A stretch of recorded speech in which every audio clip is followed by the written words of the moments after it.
Hi, I'm Rowan, 23, and the last thing my mom said before I cut her off was, "It's not like art is a real career anyway."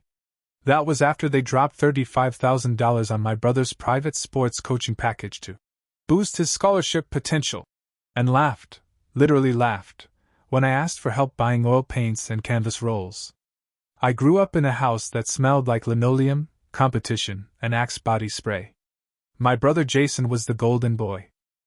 Born with a perfect spiral in his throwing arm and apparently a divine right to our parents' undivided attention. From Pop Warner to varsity, every season revolved around him. Summer? Football camp. Winter? Indoor speed training. Spring? Film review sessions and traveling tournaments. And me?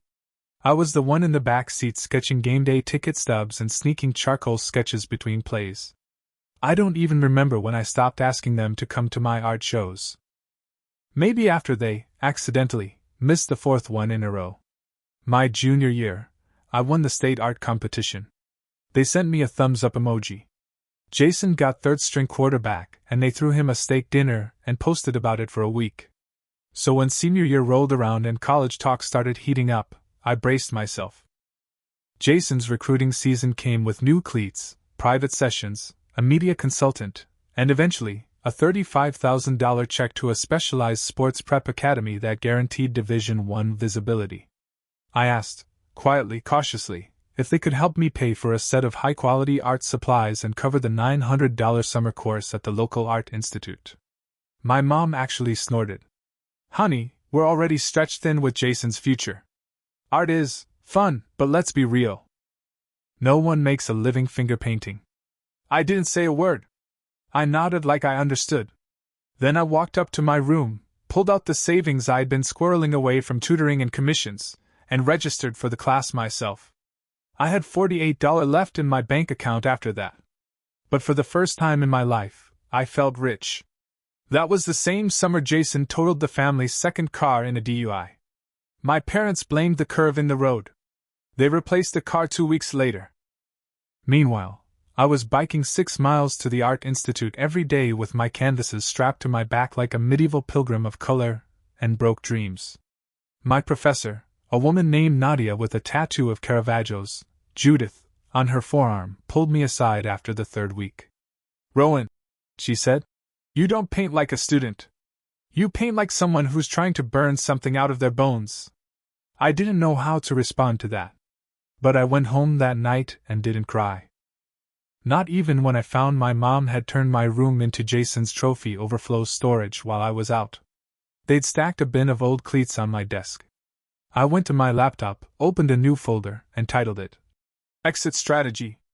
The final straw wasn't even dramatic. It was Tuesday. Just a normal, gray, grocery list on the fridge Tuesday. I came home from my summer shift at the campus library, tired, paint-splattered, and ready to collapse. On the kitchen counter was a thin envelope addressed to me from the Blakeworth Art Fellowship, something I'd applied to on a long shot, not expecting anything but a polite no. I opened it with one hand while holding a banana in the other. Read it twice. Then a third time. "Dear Rowan Walker, we are thrilled to offer you a full-ride scholarship for our year-long studio mentorship program in New York City." I dropped the banana. It hit the floor just as Jason thundered in from the garage with his gym bag, sweating like a gladiator and yelling, "Yo! Guess who just got bumped to first string?"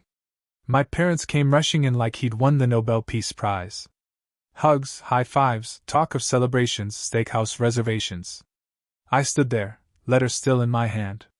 "I got a fellowship," I said, voice small but not unsure. "Full ride. Blakeworth." My mom blinked. "That's nice, honey. Is that the thing you emailed us about?"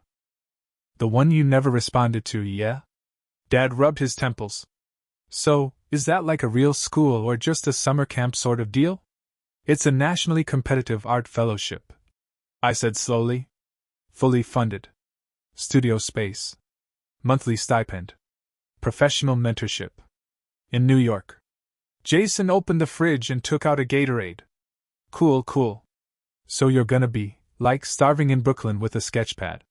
And they all laughed. That moment snapped something in me. Not in a fireworks way.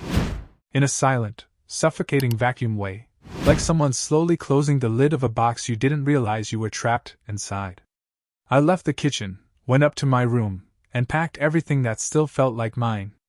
My sketchbooks, brushes, clothes, the mug I stole from Nadia that says, "I'm not your muse, I'm your competition." I wrote a note and left it on the fridge. Not going to dinner. Not coming back. Thanks for the motivation. I didn't even slam the door. I just walked out. I stayed with Nadia for the next 2 weeks. She didn't ask for rent, just asked me to keep the coffee pot full and never paint over her dog's sleeping spot. I started prep for the move to NYC. She helped me frame 3 of my best pieces for the Blakeworth introductory exhibition. I sold one of them within 4 days. For $3,200. I Venmo'd Nadia half. She refused. I made her pancakes every day until she gave in. Jason DM'd me once. Just once. "Hey, Mom and Dad are super worried." Said you ghosted? You good? I left it on read. New York didn't welcome me. It slapped me in the face, kicked me in the shins, and dared me to keep walking. I did. My first night in the city, I slept on a mattress that came out of a sidewalk. Free stuff. Pile and made a noise like dying squirrels every time I rolled over. My studio space was in an old converted factory that still smelled faintly like paint thinner and ghost sweat. The elevator worked on faith. The heating system was optimism. But for the first time in my life, I felt exactly where I needed to be. Blakeworth was no joke.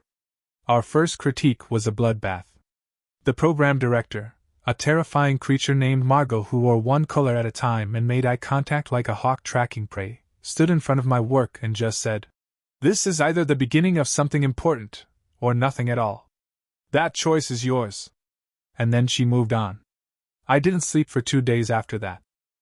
But what she didn't say was this: she'd asked me to submit more work the next week. Privately. By the end of the second month, my pieces were being featured in Blakeworth's curated collection, and one of my abstract portraits, a huge, swirling oil piece titled Inheritance, was selected for public showcase. A small gallery owner saw it, asked to meet. 2 weeks later, I had my first real sale, $7,500. I called Nadia and cried for 6 straight minutes. She just whispered, "I told you. Burn it out of your bones, baby." Meanwhile, back home, my parents were going full nuclear. I hadn't blocked their numbers, just muted them. But the texts were constant. "Mmm, you didn't have to disappear. This is so dramatic. Dad, art's fine but don't burn bridges. You never know when you'll need family. Mmm, Jason is worried sick. You're hurting him." Jason posted a gym selfie captioned, "Sometimes you gotta carry the whole team." I'm pretty sure that was about me. Then came the letter. A real one. Handwritten. On monogrammed stationery. I almost didn't open it, but curiosity's a monster. "Rowan, we didn't know it mattered so much. We didn't realize we made you feel like you didn't count. Please come home for Thanksgiving. We can talk. We're proud of you. We just didn't know how to show it. Love, Mom and Dad." I stared at that letter for a long time. Folded it up. Slid it between the pages of my sketchbook. That night, I painted until my fingers cramped. The piece was called Dramatic. 6 feet tall. Blood red and bone white. And in the corner, scrawled like graffiti, "Art is not a real career." It sold in under an hour. Thanksgiving came. And I didn't. I told Margot I'd be staying in the studio over break to finish my 3-piece collection. She didn't even blink. Just said, "Good. Everyone else will be gone. Fewer witnesses if you cry." I didn't cry. I poured. I painted like I was trying to outrun a fire I couldn't see but could absolutely feel. The kind of work that made my fingernails black with paint, my clothes stiff, my neck ache from crouching too long. And by the time the turkey was carved in my parents' suburban shrine to Jason's accomplishments, I had finished a triptych titled The Unchosen Son. Piece 1. A boy with his face obscured by a football helmet, his hands stretched behind him, unnoticed. Piece 2. A family dinner table with one empty chair and everyone pretending not to notice. Piece 3. A figure walking away from a burning house, a match still glowing in their hand, their face finally visible, mine. Margot saw it and said nothing for a full 2 minutes. Then she handed me a pen. "You're submitting this to Firebreak." Firebreak was the emerging artist exhibition for radical young voices. The waitlist alone took months. Margot made one call. They fast-tracked my application. 2 weeks later, I got the call. "Rowan, we'd like to feature The Unchosen Son as the centerpiece of our Home is a Lie section." My knees buckled. I sat down on the floor of my studio and just laughed. Not joyful. Not angry. Just disbelief that for the first time in my life, someone had looked at what I made and said, That deserves a wall." Back home, Jason had made third string again after an injury. My mom posted a photo of his cast on Facebook with the caption, "My warrior. He always gets back up." I posted a photo of The Unchosen Son. No caption. No tags. Just the painting. The comments started rolling in from high school classmates, old teachers, even my weird cousin Blake, who once told me artists were just people too lazy to get a job. But one comment stopped me. "Jason, this hurts. But it's good. I didn't know you felt this way." I didn't reply. Instead, I took that moment, the way my heart stuttered, the way my lungs didn't quite know what to do, and started a new canvas. I titled it Ghost Brother. The Firebreak exhibition opened on a snowy Friday in February. The gallery smelled like metal and sweat and nervous ambition. Every wall screamed, whispered, or bled. But mine, The Unchosen Son, hung in the front atrium, facing the door like a dare. People stopped. Some stared. One woman cried. A New York Times art columnist called it a harrowing portrait of emotional inheritance and chosen escape. A gallery in Chicago reached out asking for a solo show. A collector offered $40,000 for the full triptych. I didn't sell. Not because I didn't need the money. God knows I was still living on instant noodles and studio couch naps. But because that piece wasn't just paint and canvas. It was the only proof I had that I hadn't imagined it all. The erasure. The dismissal. The invisibility. Selling it would have felt like erasing myself again. The night of the exhibition, I wore a second-hand blazer with ink stains on the cuff and borrowed shoes from the guy 2 studios down. I shook hands with strangers who said things like, transformative, and transcendent. I smiled. Thanked them. And then my phone buzzed. We're outside. I froze.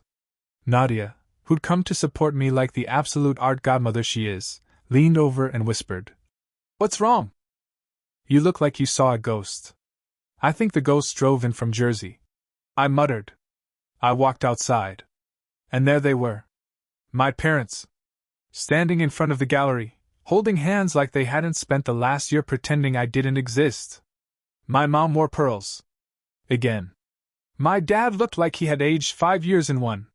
"Hi," she said, her voice so soft it nearly broke. "We came to see what all the drama was about." I snorted. "Couldn't help it." "Well," I said, "you found it." We stood there in the cold. My dad cleared his throat. "We saw the painting." "And?" He looked down. Then back up. "We failed you." My mom blinked fast. "We didn't see you. And when we did, we didn't take you seriously." There was silence. The kind that doesn't beg to be filled. Then she added, "We don't deserve to be part of this. But we wanted to tell you we're proud. And sorry." I didn't say anything. I didn't have to. I just stepped aside. "Gallery's still open," I said. "You can go inside. Look properly. Or you can leave. But don't expect anything after this." They nodded. And walked in. I watched them stand in front of The Unchosen Son. Watched my dad put his hand to his mouth like he might actually cry. Watched my mom pull out tissues. And then I turned, walked back to Nadia and said, "I need a drink. Preferably one that burns." That night, my piece got nominated for Emerging Voice of the Year. And I slept on my mattress like royalty. By spring, I wasn't just surviving in New York, I was making noise. I had 3 gallery invites, a solo show in Chicago lined up, and a feature interview with art and Identity magazine where they called me the visual poet of the neglected child. Margot clipped that line, laminated it, and taped it to the fridge in the break room with a note that said, "Do not let this go to your head. You're still behind on studio cleanup." I did, in fact, let it go to my head. A little. But not enough to stop painting. My next series was called Quiet Wars. Smaller pieces this time, more intimate. One showed a forked dinner plate with 2 meals, one full, one scraps. Another, a simple childhood bedroom split down the middle, half trophies, half torn sketchbook pages. They were visceral, but not loud. Less fire, more echo. Critics said the restraint was mature. I didn't feel mature. I felt hollow and cracked and gloriously free. And then Jason showed up. Not metaphorically. Not in a comment or a like. He showed up. In New York. In my studio. I was eating half a burrito and debating whether I could pass a smear of paint on my shirt off as intentional texture when the buzzer rang. I expected a delivery. Instead, when I hit the intercom, a voice I hadn't heard in a year said, "Hey, it's me. Jason. Please don't hang up." I froze. Sat there holding the buzzer like it might explode. Then I hit the door. He looked older. Still built like the human version of a linebacker ad, but smaller somehow. Quieter. "Hey," he said. "Can I come in?" I didn't say yes. Just stepped aside. He walked in slow. Looked around. Took in the canvases, the drying rack, the wine bottle full of dirty paintbrushes, the mattress rolled in the corner. "This is really you," he said. "Yep." He shoved his hands in his jacket pockets. "I saw the exhibition photos. Mom and Dad said it hit hard. For them. It hit me too." I raised an eyebrow. "You cried?" "Okay, not like full crying," he said, rubbing the back of his neck. "More like blinking aggressively." Silence. Then, he pulled out a thin envelope. "I got into grad school," he said. "Not for football. That's over. For physical therapy. Rehab science. I want to help kids who burn out before anyone tells them they're more than their sport." "That hit," he added. "You were more than your art before anyone said it out loud." I just wish I'd seen it earlier. For once, Jason didn't try to hug me. Didn't offer a handshake. Just stood there, awkward and open and a little broken. I nodded. "You want a burrito half?" He laughed. "Yeah. I really do." We sat on the floor, splitting cold takeout like we were 12 again. No scoreboard. No spotlight. Just 2 siblings trying to reassemble something real from the wreckage. The night after Jason left, I stayed in the studio long after the sun ducked behind the brick skyline. I didn't paint. Didn't sketch. Just sat on the floor, legs crossed, staring at the blank canvas like it owed me something. But the truth was, there wasn't anything left to burn. The rage that used to drip off my brush like kerosene had cooled. The ache, the silence, the need to scream, "See me." It had all been painted out. Hung on walls. Sold to strangers. Whispered into galleries with spotlights and cold wine and critics who spoke in metaphors and shoulder shrugs. I didn't need to prove anything anymore. And maybe, that terrified me more than being overlooked ever did. The next morning, I got an email. Not just any email. The email. A major West Coast gallery wanted to sponsor a year-long residency. Studio, living stipend, coast-to-coast showcase. They even offered a small publishing deal for a book of my collected pieces. I should have screamed. I should have done cartwheels or texted Nadia in all caps. Instead, I stared at the screen and just whispered, "Oh." Because something hit me in that quiet moment. I had done it. I had dragged myself out of that beige suburban invisibility, the land of Friday night football and lukewarm praise and holiday dinners where I was an afterthought between Turkey and Jason's protein updates. I'd made noise loud enough to reach them. To change them. And now. I didn't care. Not in a bitter way. Not in a cold way. In a free way. I called my mom that afternoon. First time in nearly a year. She cried before I said hello. Told me she'd started taking painting classes at the local community center. Said she was terrible at it but loved the way the brush felt in her hand. I want to understand, she said. Even if it's too late. It's not too late, I said, surprising myself. But it's not your timeline anymore. You follow, not lead. She didn't argue. Just said, okay. Dad sent a letter later that week. A real one. Again. But this time, no monogram, no guilt. Just words. Messy, honest ones. He wrote about being scared of what he didn't understand. About putting his bets on Jason because it felt safer. About how proud he was to be wrong. And this time, I believed him. Jason and I stayed in touch. He sent me updates from his classes, sometimes photos of kids he was helping rehab.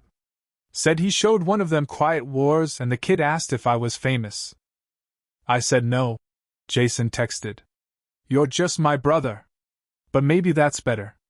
My solo show in Chicago opened to a sold-out gallery. I stood there, wearing a jacket that actually fit and shoes I bought new, watching people stop in front of Ghost Brother. Some cried. Some smiled. A little girl asked her mom, "Why does it feel sad and strong at the same time?" And I thought, that's it. That's the whole point. I walked out of that gallery and into a future I'd built with brushes, bitterness, and brilliance. No handouts. No scholarships. No steak dinners. Just art. And clarity. And peace that didn't require permission.